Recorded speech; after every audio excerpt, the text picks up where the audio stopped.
Hello and welcome to Palace Intrigue. I am your host, Mark Francis.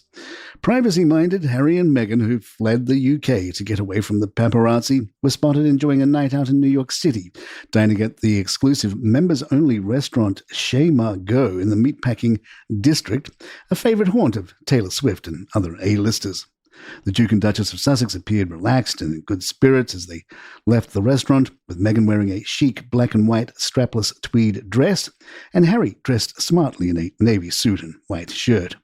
Singer Ed Sheeran was seen dining at Chez Margot the same evening, though it's not known whether he joined the royal couple's table.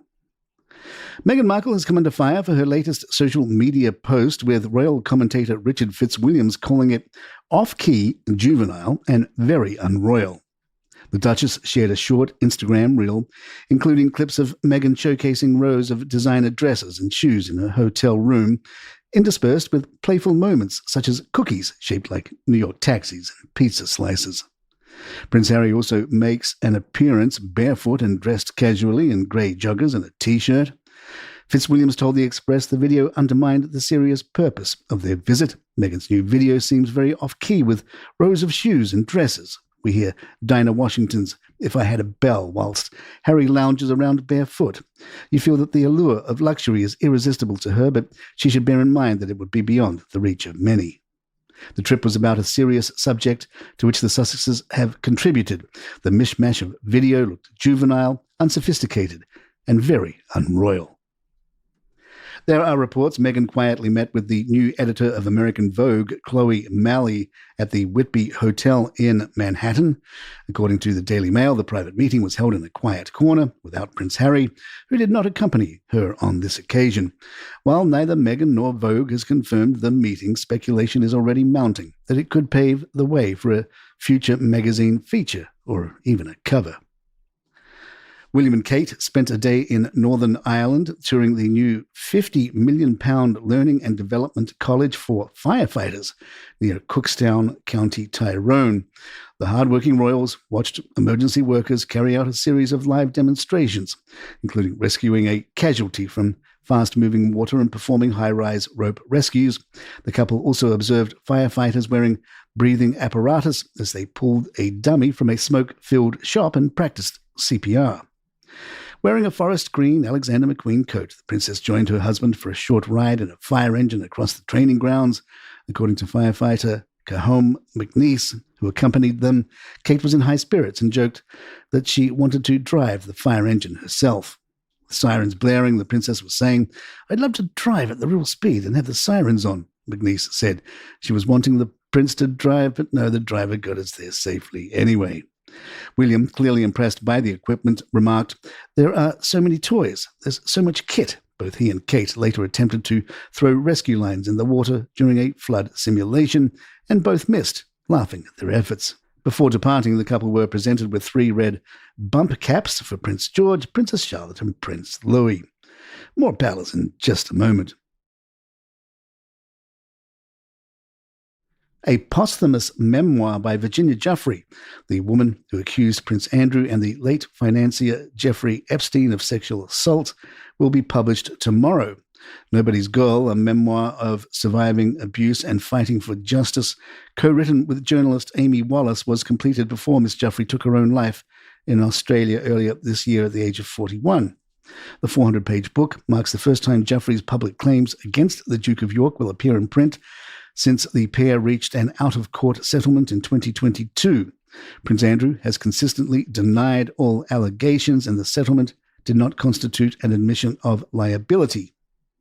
Publisher Knopf shared a statement that included one of Giuffre's final emails to her co-author, in which she expressed her wish for the memoir to be released no matter what. "I believe it has the potential to impact many lives and foster necessary discussions about these grave injustices," she wrote. Knopf said the book aims to shed light on the systemic failures that allow the trafficking of vulnerable individuals across borders and to help ensure that the truth is understood. In The Telegraph, Victoria Ward suggests the King is running out of options when it comes to dealing with the Duke of York. Ward writes, The revelation that he not only stayed in touch with the convicted pedophile longer than he had previously admitted, but also that they were seemingly in cahoots has prompted renewed calls for Buckingham Palace to act to preserve the reputation of the monarchy. Aides note that the king, who has long suffered these scandals surrounding his younger brother, has already used various sanctions in an effort to apply pressure to the errant duke.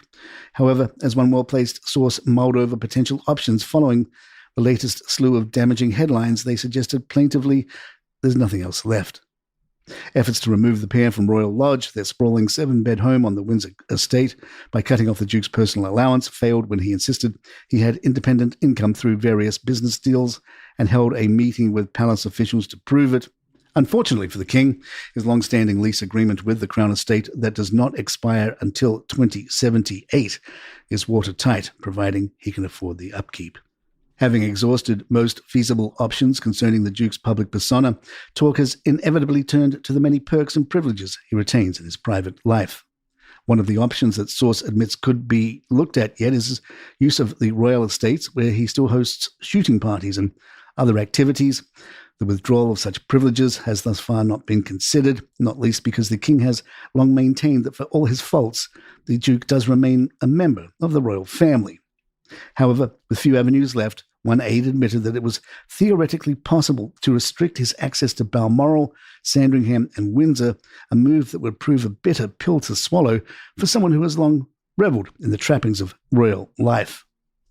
The Duke has already been stripped of his military titles and charity affiliations and is banned from using his much-cherished HRH honorific.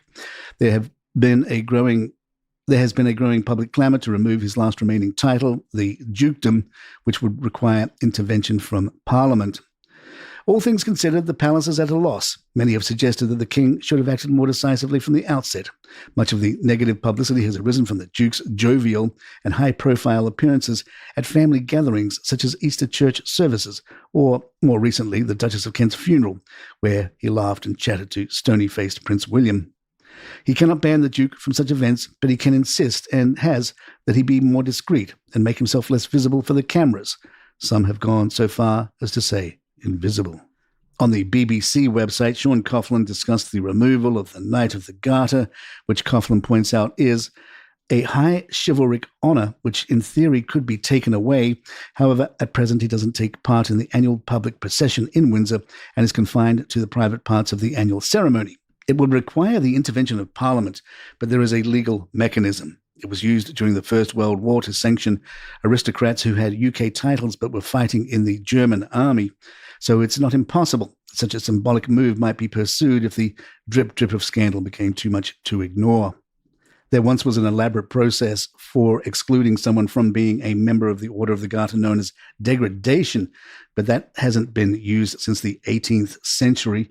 More recently, members were simply removed, such as the leaders of Britain's opponents in the First World War, Wilhelm II of Germany and Franz Joseph of Austria-Hungary. Benito Mussolini, Robert Mugabe, and Nicolae Ceausescu all had honours withdrawn.